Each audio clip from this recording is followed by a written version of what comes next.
Supreme court ने अपने आज के इस अहम फैसले के दौरान चुनाव प्रक्रिया और सत्ताधारी दलों की भूमिका को लेकर कई गंभीर टिप्पणियां भी की। उसमें से कुछ अहम टिप्पणियां हम आपको यहां पर दिखाने जा रहे हैं और उस पर आपका ध्यान आकर्षित करेंगे। क्या क्या कहा सुप्रीम कोर्ट ने, ये जरा देख लीजिए। सुप्रीम कोर्ट कहता है, राजनीति में पैसे की ताकत और आपराधिकरण बहुत बढ़ा है, किसी से छुपा नहीं है। फिर सुप्रीम कोर्ट कहता है, कोई भी सत्ताधारी दल हो, उसकी ना मिटने वाली भूख अपने मनमाफिक आयोग द्वारा लगातार सत्ता में बने रहने की होती है। कितनी पावरफुल ऑब्जर्वेशन। फिर सुप्रीम कोर्ट कहता है, चुनाव आयोग को निष्पक्ष होना होगा, वो निष्पक्षता का दावा करते हुए अनुचित काम नहीं कर सकता। किस तरफ इशारा है सुप्रीम कोर्ट का, सोचिए। लेकिन ये टिप्पणियां हैं, ऑर्डर में नहीं है, ये भी आपको बता दूं।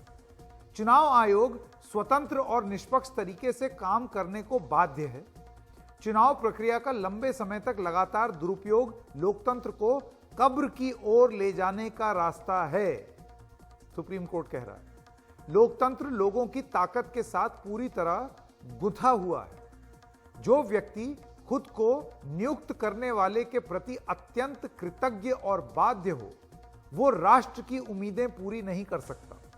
ऐसे व्यक्ति की उस चुनाव प्रक्रिया में जगह नहीं है जो लोकतंत्र की बुनियाद है। वोट की ताकत सर्वोच्च है, जो सबसे ताकतवर दलों को भी हटा सकती है। लोकतंत्र तभी कामयाब होगा जब सभी संबंधित लोग चुनाव प्रक्रिया की पवित्रता को बनाए रखने के लिए काम करें। लोकतंत्र में सत्ता पाने का माध्यम पवित्र रहना चाहिए और उसे संविधान और कानून का पालन करना चाहिए।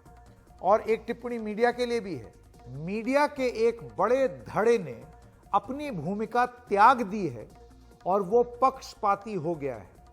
इस मसले पर सुप्रीम कोर्ट का आज का फैसला इसीलिए काफी अहम है। आप देख रहे हैं कितने सारे ऑब्जर्वेशंस हैं, मीडिया पर भी टिप्पणी कर दी। और ये इसलिए जरूरी और अहम हो गया है क्योंकि लगातार कई साल से चुनाव आयोग में कामकाज को लेकर बहुत सवाल उठ रहे हैं।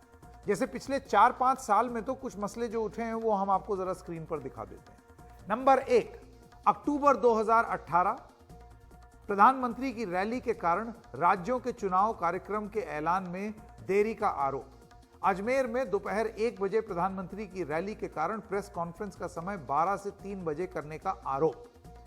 दूसरा, मई 2019 चुनाव आयुक्त अशोक लवासा ने आचार संहिता उल्लंघन पर पैनल में विरोध के नोट्स सार्वजनिक करने को कहा।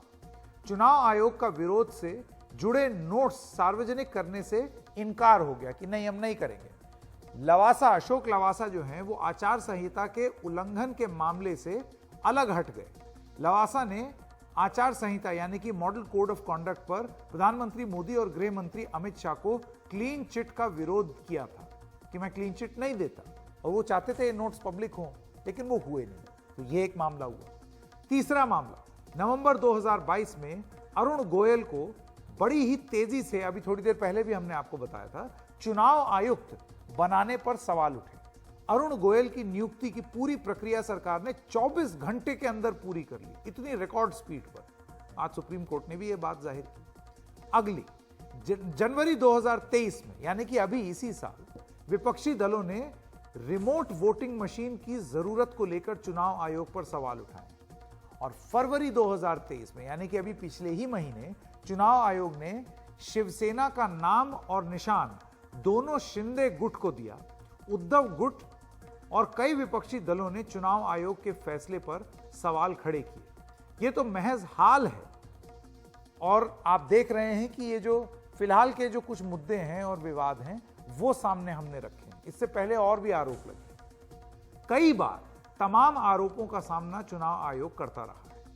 अब आपको कुछ और इतिहास में ले चलते हैं और चुनाव आयोग आज जैसा है वैसा कैसे बना ये याद दिलाते हैं आपको। क्योंकि एक चुनाव आयोग का दौर वो भी था जब ये कहा जाता था कि इसमें तो टाइगर हैं, कि वो कुछ भी कर सकते हैं। आजादी के करीब 4 दशक बाद तक चुनाव आयोग एक सदस्यीय संस्था थी जिसमें सिर्फ मुख्य चुनाव आयुक्त होता था, इलेक्शन कमिश्नर्स नहीं होते।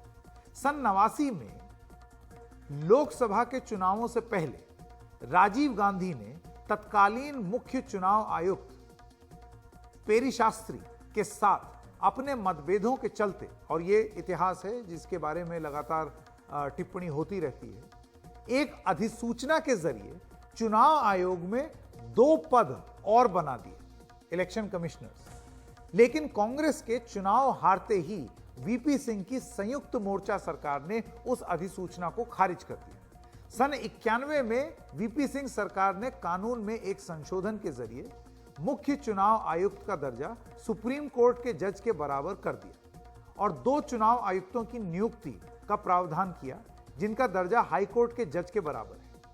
वो चुनाव आयोग में टीएन शेषन का दौर था। टीएन शेषन, इसी टाइगर के बारे में हम बात कर रहे हैं क्योंकि वो एक दौर है, ऐसा बताया जाता है कि टीएन शेषन का दौर। पूर्व मुख्य चुनाव आयुक्त टीएन शेषन की याद हर किसी को है। तस्वीरों के माध्यम से आप देख लीजिए, इस जनरेशन में जो लोग नहीं जानते। भारत में निर्वाचन आयोग के काम को उनके दौर में एक पहचान मिली। चुनावों के दौरान टीएन शेषन और उनकी सख्ती सबकी जुबान पर होती थी।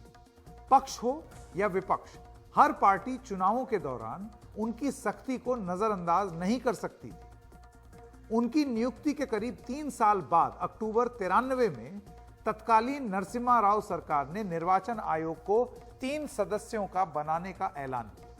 मुख्य चुनाव आयुक्त टीएन शेषन के साथ एमएस गिल और जीवीजी कृष्णमूर्ति को चुनाव आयुक्त नियुक्त किया गया। सरकार ने कानून बनाकर मुख्य चुनाव आयुक्त और दोनों चुनाव आयुक्तों को सुप्रीम कोर्ट के जज के बराबर ओहदा दे दिया, दर्जा, और रिटायरमेंट की एज जो है उसको 65 कर दी, 65।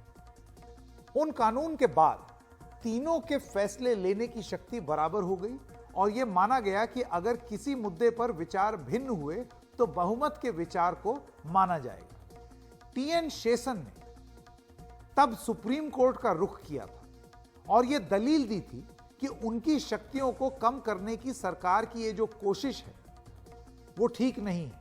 लेकिन सुप्रीम कोर्ट की 5 जजों की बेंच ने उनकी याचिका को खारिज कर दिया था। वही सुप्रीम कोर्ट जो आज ताकत देने की बात कर रहा है। तब से ही चुनाव आयोग में नियुक्तियां जो हो रही हैं उसका तरीका बदल गया, जिसे सुप्रीम कोर्ट ने आज एक ऐतिहासिक फैसले में बदल दिया। यानी कि जो शुरुआत सुप्रीम कोर्ट से हुई वो आज सुप्रीम कोर्ट से ही बदली।